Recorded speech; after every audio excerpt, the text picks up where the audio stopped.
Making money. It's difficult. It's not easy. But there is some ground rules that you need to do as a startup company in order for you to excel and boost the probability of increasing your revenue during a certain time frame. There's many things that can be done, many marketing things that can be done, and I will relate this back to things that I have been doing and give you stories in order for you to understand exactly how to make money. Now, my company started off in 2020, almost. It was founded, The Market Hawk. It was founded by me, started off with just me, had to learn how to media buy and had to, first and foremost learn even what advertising was. So I went out of my way, took courses, did everything that I need to do. And then I started hiring media buyers while I worked on the sales and marketing of my company aspect of things. With that being said, here is 6 things that I learned that you need to implement within your business in order to start making money today. Now, I'm not no fucking internet guru. I'm not gonna tell you that it's easy and go buy my course. I don't even have a fucking course. But what I do have is some fucking knowledge. Because I'm a G, as soon as I started, I have accumulated around 60,000 emails. And lesson number 1, my friends, is to build an email list. Now, I get it. What the fuck is an email list gonna do? Why would I ever need an email list? Why? Because at some point, your revenue is gonna go down. You're not gonna be making the same amount of money that you were making before, and for that reason you're going to need to have an audience. If you transfer your information from one location to another, you need to grab that same audience that was in this one location and put it in another, whether that's another store, whether that's another database, whether that's another CRM, or whatever it might be. You will need to have your emails. What the benefits of that are is that you can simply send a bunch of emails to your prospects. If you launch a new product, you can go ahead and use that same email service again and let them know, hey, you motherfuckers, sorry, but I don't need your help.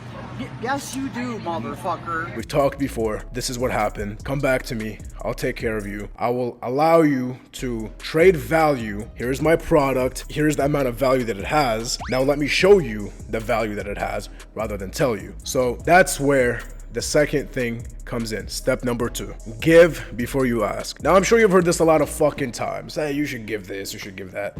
Well, fuck all those people that told you to give. Here's how you should give. You go in. What service do you provide? I clean cars. Cool. Let me clean your car for you completely for free. All you gotta do is just tell one other person that you know about that I cleaned your car. Now, what that does is that then you can get their testimonial. You can put on your website. You can have them leave a review for you for free. That boosts you up in SEO, meaning if somebody searches up your name, you're gonna be ranking on top again. And then from that point forward, they're gonna tell their friends are gonna tell their friends. They're gonna feel like they have to pay you now. Shut up and take my money. And then next time you go to them, be like, hey, I know I cleaned your car before. Why don't I charge you this amount and let me clean your car again? And they would actually go back to you and pick somebody else who is cheaper. So that is why you should give before you ask. Something that I did was I used to just give out fucking free websites. Matter of fact, I used to go in with my camera, take pictures of the guys' stores. Okay, this is when I was marketing initially. I'd take pictures of the physical stores that were there. I'd go to the owner, I'd be like, hey man, I just took these very fucking sexy pictures. Look at them, shove it in their fucking face and be like, look, these are your pictures. This is your store. I'll give it to you for free, man. What's your email? I'd collect their email. Later on, next time I come, I'm like, hey, by the way, I run a marketing agency. I saw that you have some shit fucking marketing. Let me take care of that for you. Hi. I'd go in,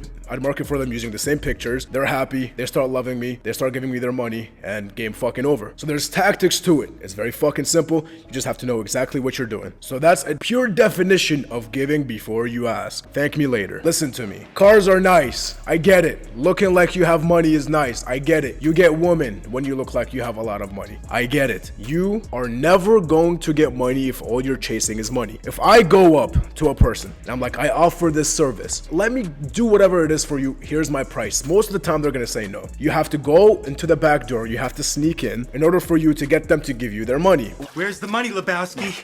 You want that money, Lebowski? What I mean by that is that you cannot push against somebody and tell them, listen, this is my product. Let me help you. Let me do this. You're gonna be like, hey man, I noticed this thing is not really up to part as it should be. If we're using websites, I could say, hey, your website isn't really as nice as I expected it to be. Why don't you just let me fix your website for you for free? Really? You would do that for me? Yeah, listen here, John, Mr. fucking John. Your website can look 10 times nicer. I can offer you this service. I'm not gonna charge you anything because you didn't really come to me and ask for it. Usually I charge for this, but just out of the kindness of my heart, I like what you do, I like your program. They're gonna be like, damn, this person really likes me. Well, John, tell me more about your business, man. What do you do? How are things going so far? He's gonna look at you and he's gonna be like, damn, my wife doesn't ask me these questions. He's gonna fucking fall in love with you. It's as simple as that. And you start to build this relationship where you keep giving him shit, keep giving him information, keep feeding his ego. He's gonna be like, fuck, I feel good when I'm around this guy. And then you could be like, hey man, look, I offer this service now. Here's what my website does. My website is amazing, but you don't have any customers on your website. So let me market and give you these fucking customers in order for you to get all this money, because I've been helping you, you little piece of shit. I've been helping you a lot, and now I can have a lot of fucking money from you.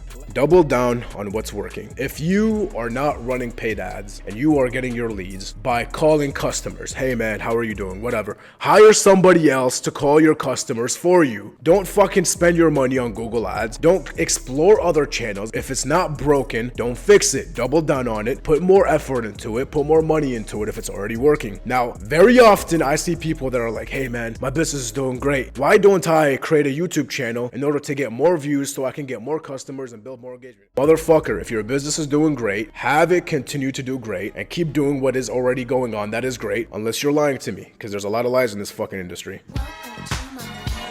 Number 5, connect with others. You don't really understand the power of connections until you connect with somebody and then you accidentally make money. Because 90% of the things that I have done it with the help of other people. Mr. Andrew Tate and all these fucking gurus will come to you and they're gonna be like, listen, I'm self-made, I did this alone. No, motherfucker, you had somebody there to help you. And so did everyone else. You cannot be self-made. Get that idea out of your head. Connecting with others is the best way to go about it, because guess what? Fucking Michael Smith, the guy who you met on LinkedIn 5 years ago, is now a fucking millionaire and he's becoming an investor or whatever. You have a fucking startup and you need investors. So guess what? Now you know Michael Smith. Michael Smith can then fucking help you out. It's as simple as that. And step number 6 is to play the long game. It's very often that I have seen time and time again where people start a business and then suddenly start to act like they make it, where they start to post about all their riches and what they have and start to flex in the idea that people are going to respect them more. And you need to play the long game. It goes along with avoiding the shiny objects, because 90% of the people, 99.9 matter of fact percent of the people that you see that have all these riches and that have all these cars and that look like they're doing very well for themselves are not actually doing very well for themselves. People like to feel powerful. The number one thing that a human craves is power. They crave it more or as much as they crave food. So when you feed into somebody's power, at that point, then they're gonna fucking love you. But at the same time, you have to make sure that you don't let your power override you. What that means is play the long game. Playing the long game and being patient allows you to actually build a business. You have seen time and time again, when businesses grow too fast, they also fall very fast,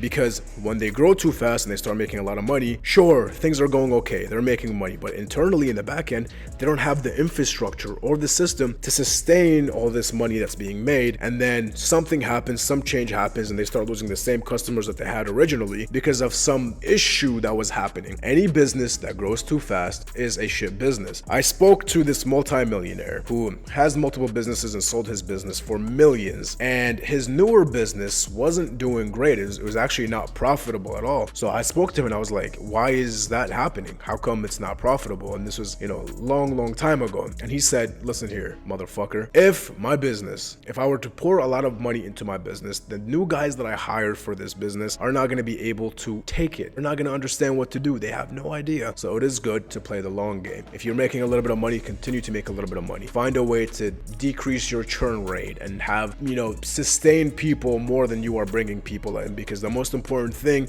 is sustainability and sustainability of your clients. And now you know the things that got me to where I'm at. Don't flex. Don't show people what you have, because they cannot attack what they don't know.